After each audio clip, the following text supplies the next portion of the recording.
Hi, I'm Kristen Goodwin. On this episode of the Fox News Rundown, states across the nation are easing their coronavirus restrictions. As the U.S. starts to reopen, are Americans going about it the right way? Special pathogens expert Dr. Syra Madad joins host Lisa Brady to share what advice she would give governors and local leaders and whether she would feel safe getting a haircut. Diana Barrett, one of the earliest COVID-19 patients in New York, sits down with host Dave Anthony to discuss how she overcame the virus and her effort to encourage other survivors to donate their plasma for medical research. Plus commentary from Mark Penn, former Clinton pollster and managing partner of the Stagwell Group. The Fox News Rundown is a daily news podcast where we take a deeper look at the stories important to you. You can subscribe on your favorite podcast player by going to foxnewspodcast.com. I'm Stuart Varney. I'm Harris Faulkner. I'm Chris Wallace, and this is the Fox News Rundown. Wednesday, May 6th, 2020. I'm Lisa Brady. Keep the mask at the ready. Yes, America is beginning to reopen, but for now, the new normal needs a lot of precautions.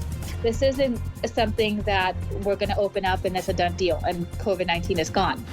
I'm Dave Anthony. She was one of the early corona patients in New York. Now Diana Barrett is reaching out to other survivors in what she terms a call to arms, literally. Inside the arm of every COVID-19 survivor is the antibody-rich plasma that will help lead us to a cure. And I'm Mark Penn. I've got the final word on the Fox News Rundown. President Trump calls it the next stage of battle, a safe and gradual reopening of the country from coronavirus shutdowns. But there are many variations of that, and not every state is on board yet. You reopen too soon, or you reopen unintelligently, and you can then have an immediate backlash. New York Governor Andrew Cuomo says the human cost of reopening must be considered. The president argues the shutdowns also have a human cost. We can't keep our country closed for the next 5 years. You know, you could say there might be a recurrence, and there might be. And, most doctors or some doctors say that it will happen, and it'll be a flame, and we're going to put the flame out. He's getting ready to wind down the original coronavirus task force as part of shifting the focus to safety and opening. He's also downplaying a leaked FEMA memo about possible scenarios with much higher numbers of deaths in the U.S. if social distancing is relaxed prematurely, for example. Well, it's a report, and that's a report with no mitigation. So based on no mitigation, but we're doing a lot of mitigation. The president speaking to reporters Tuesday before visiting a Honeywell plant that makes N95 masks in Arizona, his first public event out of Washington in weeks. Johns Hopkins later released a statement emphasizing that the leaked information was not intended to be used as forecasts. Reassurance for Americans trying to decide if they're ready to test the waters beyond the grocery store. One of the things, is important to understand, and I think everybody is seeing this play out, is that COVID-19 is impacting various localities in different ways. Dr. Syra Madad is Senior Director of the New York City Health System's Special Pathogens program, recently featured on the Netflix docuseries Pandemics. And this also holds true not just at the state level, but also within the state, so even at the local level. So COVID-19, the burden of the disease is more significant in certain pockets of a state than others. And so it can't be that we're opening up the entire state. We really have to look at what's happening at the local level and make those decisions. So if you are having a very high number of new infections, or you already have a very high number of existing infections and you're waiting for that to continue to go down, then it's not a good idea to open up start lifting any social distancing measures. And so all of these decisions really need to be made first based on data and metrics, and then looking at some of the trigger points. In terms of a safe reopening, is there something additional you would be recommending, that isn't already being done? So, everybody, we need to strike a balance between life and livelihood, right? And so we obviously want to make sure we're protecting life. We want to reduce morbidity and mortality, but at the same time, we want to make sure, these are people's livelihoods on the line. This is the economy that we want to get started, which is also extremely important. So in order for us to any location to get started, you want to make sure you have at least some of the basic foundations in place. So this includes first making sure you have healthcare capacity. So you've been hearing during the peak of COVID-19 here, particularly in the state of New York, there was a rush on hospital resources, a significant amount of shortages in terms of staffing, in terms of supplies. We certainly don't want to go back to that same state. So you want to make sure that healthcare facilities first have capacity and the resources they need. So when you're opening up and lifting these social distancing measures, you're obviously going to have new cases. You just need to make sure that you can care for these new cases safely and effectively. The second is not just only having healthcare capacity, but also making sure that you have diagnostic capabilities. So anybody that needs to get tested should be able to get tested. And then really the third is making sure that people also understand that this isn't something that we're going to open up and it's a done deal and COVID-19 is gone. We're opening up in the backdrop of a highly, transmissible virus. And so the virus is still out there. It's going to continue to do what it does best, which is infect people. And so if we're giving chances of people to get together, that's increasing the chances of us spreading the virus and creating new chains of transmission. So people need to understand they need to continue on with these everyday measures. We want to make sure people continue wearing a mask if they're going to be in 6 feet of any individual. We're doing these everyday practices like washing their hands. And then really on top of that, really understanding that if cases do continue to rise, then you will probably see another shelter in place. So this is going to be almost a stop and go approach because right now, not in terms of treatment, there is nothing really available right now.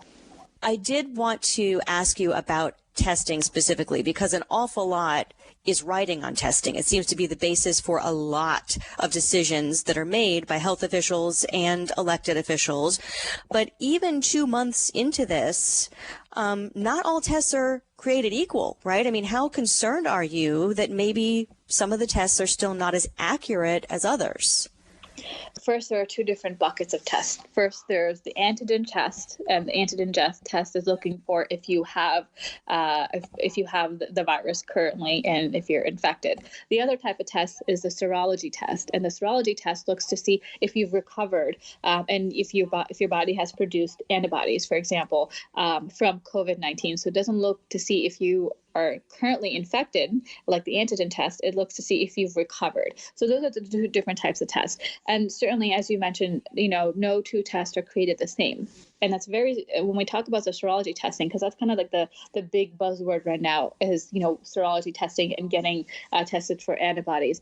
There are over 100 different types of tests for serology in the United States, and a very small handful, less than 5 are actually, gone through that FDA process and have gotten that, that seal of, approval in the sense that, it's effective and it's specific and it gives at least, confidence in the results that it has. So there is a lot of tests out there that are probably providing false positives, and that's very worrisome because this is dealing with people's lives. And so we want to make sure that these tests are safe and effective, and they actually do what their intended purpose is. Part of the reason I asked that question is because my brother-in-law ended up in the hospital with a case of double pneumonia.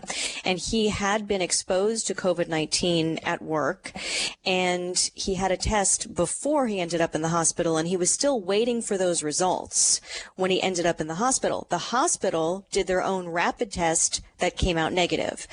Later, when he got out of the hospital, he got the first round of results back, and those were also negative. So he tested negative for COVID-19 twice, but then he went and had the antibody test, and that came back positive. Yeah, that's very concerning. But I think that also there's a couple of different factors that can influence the results of a test. So first, it could be the test itself and how effective it is, and the confidence in terms of the results that it displays, if you will. But the other is also the individual that's getting tested themselves. So it also depends on was there enough sample size to actually produce a valid result. The second is how far along were you, in your infectious phase, if you will. So in the incubation phase. So, as we know, it's 14-day incubation period. What we've seen with a lot of viruses, and this is not just unique to COVID-19, is that sometimes early on, you don't have enough, let's just say, virus in your body for a test to be able to detect it. And so if you test on day 1, you might be negative, but if you test them on day 3, they may be positive. Let me give you a couple of real world examples to try to sort of guide people a little bit. Let's say your town is partially reopened and you're allowed to go get a haircut. If the stylist and you were both wearing a mask, would you go ahead and get a haircut? Would you feel safe doing it? It depends. If I am immunocompromised, if I am in the high risk group, then I would not want to leave my home, because the chances of me having a worse outcome obviously is very high. That's also not to say that a young individual is invincible. We are seeing a lot of cases that even individuals younger than 50, 60 years old do have a critical or severe outcome. And so no one should feel as if they're invincible. But especially if you're in a high-risk group, you should not go out at all. But if you feel as if you need to go out, I think people really need to see what is something that is essential. But if they're going to get a haircut, you want to make sure you're doing some of these protective measures. So certainly at least wearing, a face mask, both, individuals, and then limiting contact as much as possible. So, if they're only touching your hair, making sure that you're washing your hands afterwards. You're not touching your mucous membranes and kind of go on from there, not touching those high touch surfaces. I think it's just a way we have to figure out a way to make sure that we are able to continue to socially distance ourselves and making sure that we are taking the protective measures as much as possible during the backdrop of COVID-19 in perpetuity until we have a vaccine or a therapeutic available that would be able to start, seeing an impact on the overall community. One last question, because I was fortunate enough to speak with you in late February, and a lot's changed in the past couple of months, to say the least. Has this outbreak progressed kind of the way you would have expected it to progress? And are you optimistic at this point about, what's been done and where we are? It certainly has not progressed the way that I would have imagined. And the reason for that is first knowing basic about virology and knowing how especially respiratory viruses, interact. Had we been able to implement a number of these public health measures earlier on, we wouldn't have been in the same position that we're in today. And so it's one of those things where you were, for me, I think I was hopeful or optimistically hopeful that we would have done a lot of these measures sooner, so we would have seen less of an impact of this respiratory virus that we're seeing now. That obviously was not the case, and so now we're dealing with a very high number of cases throughout the United States, not just here in the state of New York. And so now we have to make sure that we are following the data, we're following the metrics, and we're changing our public health strategies as needed. So earlier on, we were trying to not even contain the virus, we were mitigating the virus. And this is why we had social distancing in place, because that was our biggest weapon. We know that we weren't able to do the contact tracing because there's just too many cases. Now the public health strategy is starting to shift. And now what we want to do is do, case-based intervention. And what this means is that now that cases are coming down, we want to be able to identify these cases, isolate them, do that contact tracing, and then quarantine those contacts. And so some of the strategies are now starting to shift, and we want to make sure that that is happening. And I think from my standpoint, I was hopeful that would have happened at the get-go, but that obviously was not the case because there was too many cases to deal with. But now that we're hopefully in certain parts of the United States where the cases are starting to dip down, we're able to do some of these case-based interventions now. Dr. Saira Medad, special pathogens expert, thanks so much for coming back on the Rundown. Yeah, thanks for having me.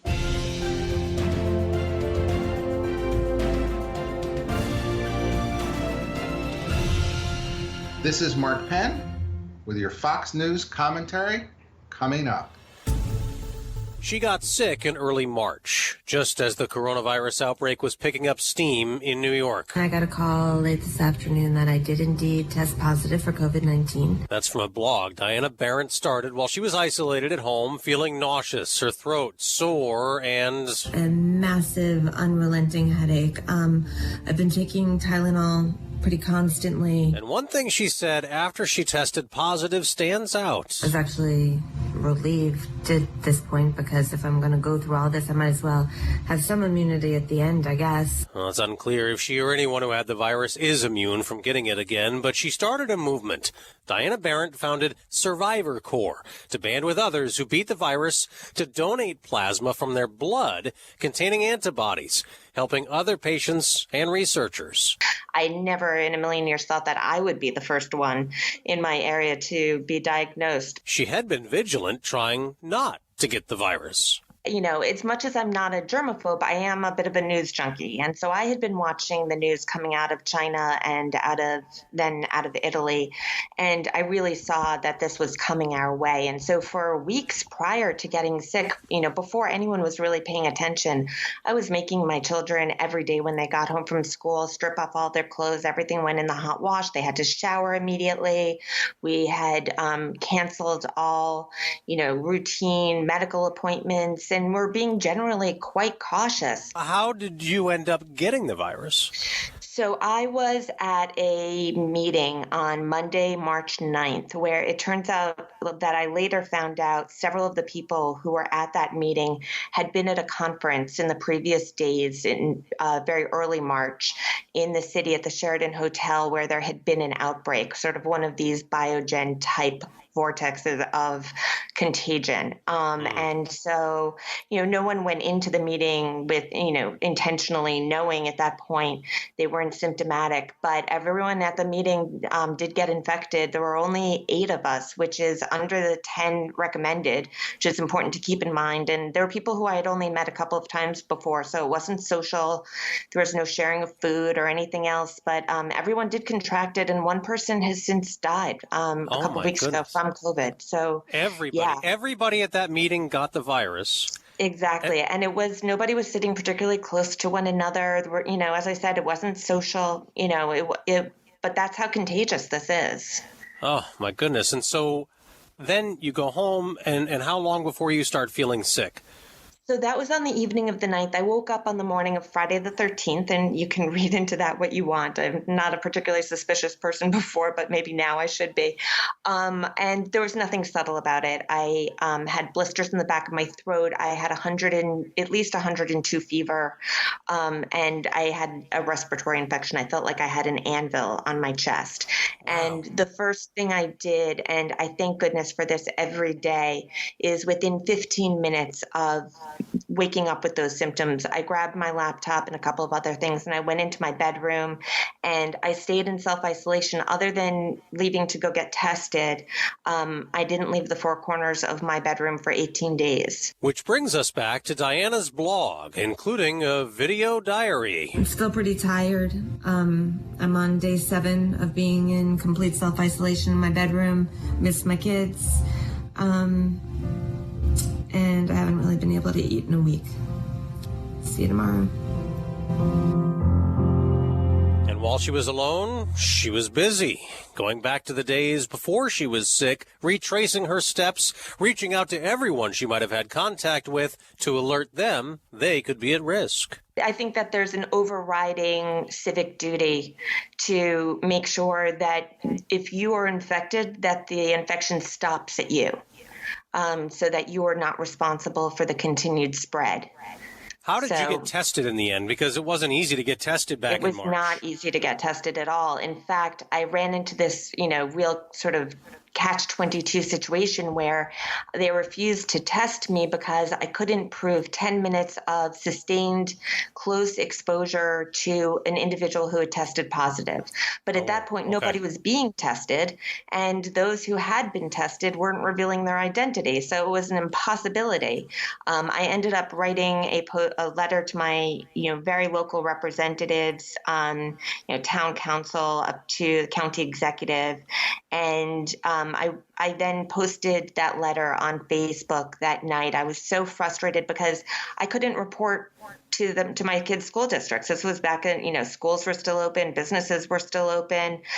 Social distancing was not even a term that had entered our collective vocabulary at that point. Yes, it's really all changed so fast. It's amazing. Yeah, it has. And so that post ended up being shared overnight thousands of times, which was, just crazy to watch. And it reached my congressman, who, Tom Suozzi, who represents the 3rd District here in New York. And he intervened to personally get me tested, which was, a success for me, but not a scalable solution by any means for all of the other people who were to follow, who were in the same situation. Right. So did anybody in your family, you said you were isolated in your bedroom for nearly 3 weeks. Did anybody in your family get it other than you? They did. My husband caught it from me. He had a much more mild case, and I believe both of my children also had it, but neither of them got tested. So how did you go from someone in isolation who you were certainly vocal about your case and getting tested and trying to reach out to others, but how did you get from being a patient to getting involved the way you are and founding Survivor Corps? How did that happen? I, had this sort of aha moment of realizing that if I was going to be one of the first people diagnosed, I could, if all went well, I'd be one of the first survivors. And with that came both a responsibility, but also an incredible opportunity. And I remember just enough back of my 10th grade biology. Remember, I have no science background, no public health background. But I remember just enough of my 10th grade biology to realize that I would come out with antibodies. And those antibodies could potentially provide immunity. And if we could gather together, I might have this sort of individual superpower then in my blood if I, at the end of this virus, but there were going to be thousands to come after me. And if we could mobilize as a massive movement, that we could have incredible power. And so what Survivor Corps really has done is we have issued a call to arms, literally arms, because inside the arm of every COVID-19 survivor is the antibody-rich plasma that will help lead us to a cure.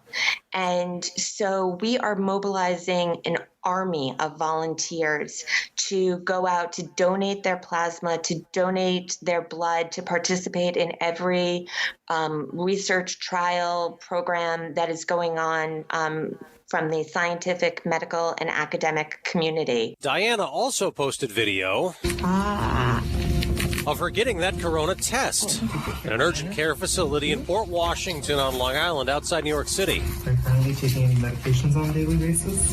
No. Do you have any past medical problems or history? No.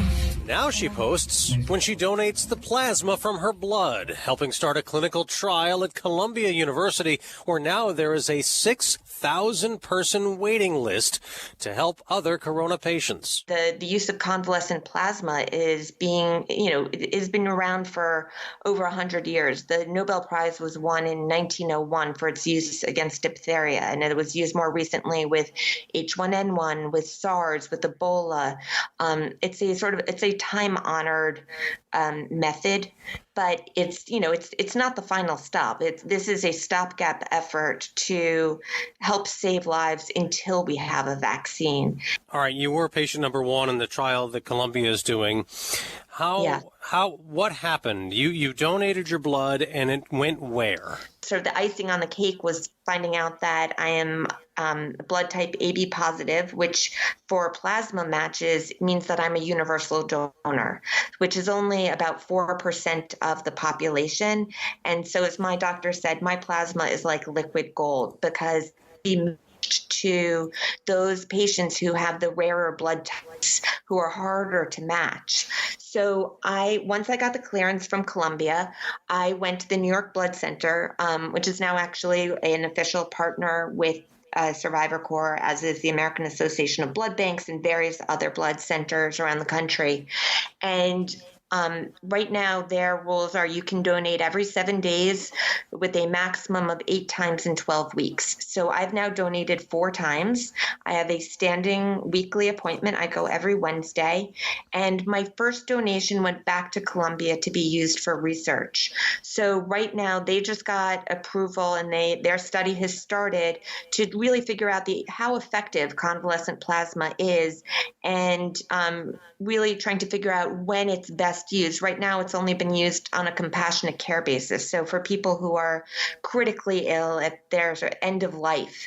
But probably the greater potential will be for it to be used earlier in the viral cycle, and even creating a more concentrated, refined version of it called hyperimmune globulin, which could even potentially be used to as a shot to give to frontline workers who are going to be exposed to a high viral load. And we're seeing, the more virus you are exposed to, it looks like the sicker you get.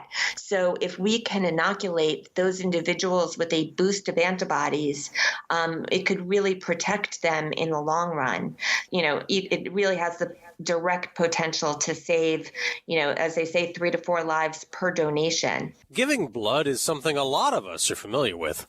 But Diana says donating plasma is different, and you don't get lightheaded afterward and need to recover. They take the blood out with a single needle, and there's this futuristic machine sitting next to you that has a centrifuge in it that literally separates out the golden liquid, the plasma, from the blood, the red and white blood cells, the red stuff that we're used to thinking of as blood.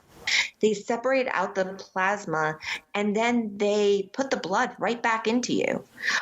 So there's no recovery at all. I've driven myself back and forth to each appointment, and the last couple of times I forgot to even pick up the Oreos and juice that they offer you on the way out. People all on Survivor Corps are posting their donation selfies as a badge of honor, and you can see on every single person just an ear-to-ear grin. It is truly one of the most gratifying experiences I've ever experienced. And I don't mean this to offend my family, but I would put it along the lines of getting married and having children. How many times in a lifetime do you have to save a single life, let alone multiple lives, in a single half-hour painless procedure? Well, that is incredible, and you can read all about it at survivorcorps.com. Diana Berendt is the founder, a coronavirus survivor. And Diana, thanks very much for joining us. Thank you so much.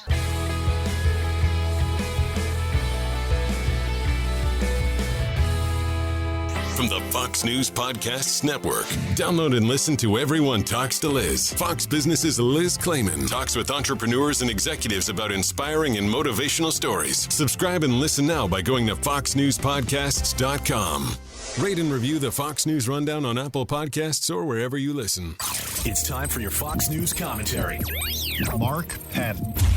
What's on your mind? Had the Department of Justice released the newly disclosed documents related to General Michael Flynn 3 years ago, instead of fired FBI Director James Comey improperly leaking his, quote, memos, unquote, on President Trump, there definitely would have been a special counsel.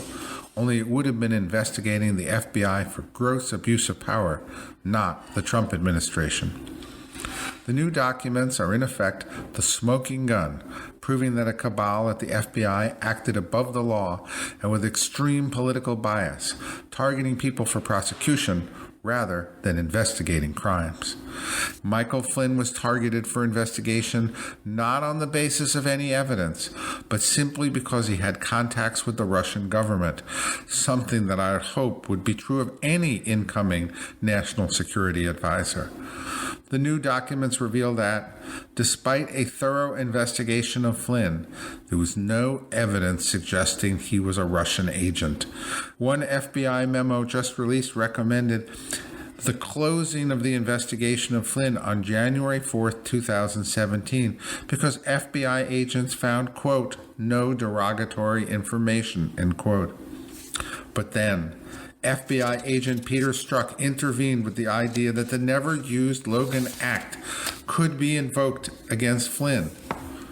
All this led to a meeting at the highest levels of the FBI, which included the director and the FBI's head of counterintelligence, who took copious notes.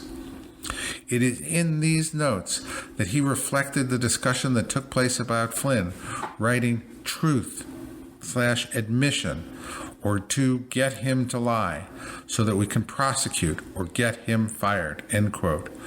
No constitutional protections were afforded Flynn, who was even advised by the FBI not to bring a lawyer when he was questioned by agents.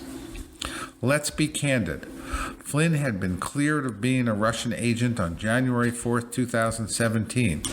There never was any evidence he should have been investigated in the first place.